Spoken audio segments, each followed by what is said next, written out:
அனைவருக்கும் வணக்கம். இந்த வீடியோ யாருக்குன்னு பார்த்தீங்கன்னா, டிஎன்பிஎஸ்சி கவர்மெண்ட் எக்ஸாம்லாம் படிச்சுட்டு இருக்காங்க இல்லையா? இந்த பேரண்ட்ஸுக்கு தான் இந்த வீடியோ. யாரெல்லாம் எக்ஸாம் படிச்சுட்டு இருக்கீங்களோ, உங்கள் பேரண்ட்ஸுக்கோ இல்லை யாரெல்லாம் உங்களை படிக்க வைக்கிறாங்களோ அவங்களுக்கு இந்த வீடியோ ஷேர் பண்ணுங்கள். அதுக்கு முன்னாடி வெண்பா அகாடமியில் online class, online test batch, offline class, offline test batch இருக்குது. அது சம்மந்தமாக ஏதாவது உங்களுக்கு தகவல் வேணும்னா கீழே இருக்க நம்பருக்கு கான்டாக்ட் பண்ணுங்கள். கொரோனாவுக்கு முன்னாடி கிட்டத்தட்ட ஒரு 15 லட்சம் பேர் எக்ஸாம் சராசரி எழுதிட்டு இருந்தாங்க. கொரோனாவுக்கு பின்னர் 20லேருந்து 25 லட்சம் பேர் எக்ஸாம் எழுத ஆரம்பிக்கிறாங்க ஒவ்வொரு தேர்வுக்கும். டிஎன்பிஎஸ்னாலும் சரி தான், போலீஸ் எக்ஸாமு, டிஆர்பி எல்லா எக்ஸாம் சராசரியாக நான் சொல்கிறேன் நான். அப்போ எவ்வளோ விஷயங்கள் படிக்கணும், எவ்வளோ புத்தகங்கள் படிக்கணுன்றது நம்ம அவங்களோட போய் உட்காந்தாதான் தெரியும் நம்மளுக்கு. ஒரு போட்டிக்கு குறைஞ்சபட்சம் நம்ம 10,000 பேரை நம்ம முந்தணும். ஒரு வேலைக்கு நம்ம போகணும் அப்படின்னா, ஒரு ஜாப், ஒரே ஒரு கவர்மெண்ட் ஜாப் போனால் 10,000 பேர் நம்ம போட்டி போட்டு நம்ம அவங்களோட போட்டி போட்டு ஜெயிக்கணும்.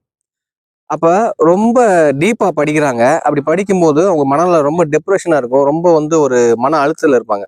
அஸ் எ பேரண்ட்ஸா என்ன பண்ணணும்னா, அவங்கள நம்ம படிங்கன்னு சொல்லாட்டி கூட தொந்தரவு பண்ணக்கூடாது.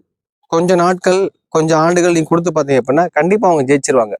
யார் இந்த கவர்மெண்ட் எக்ஸாம்ல பாதியிலே போறாங்க அப்படின்னா, சொந்தக்காரங்களுக்கும் பேரண்ட்ஸுக்கும் நம்மளை படிக்க வைக்கிறவங்களுக்கு பயந்துக்கிட்டு, இல்லை இதுக்கு மேலே நம்ம படிக்கக்கூடாது, அவங்க யாரும் சத்தம் போடுவாங்க, கோவிப்பாங்கன்றக்காக தான் அந்த எக்ஸாம் மட்டும் வெளியேறாங்க.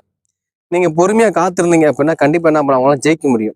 ஸோ நீங்க சப்போர்ட் பண்ணுங்க. கண்டிப்பா எல்லாரும் பாஸ் பண்ண முடியும். வெண்பா அகாடமி சார்பா கேட்டுக்கிறது, நம்ம தொடர்ந்து அவங்களுக்கு நம்ம ஏதாவது சப்போர்ட்டா இருந்தோம் அப்படின்னா யாரா இருந்தாலுமே எந்த எக்ஸாமும் ஜெயிக்க முடியும்.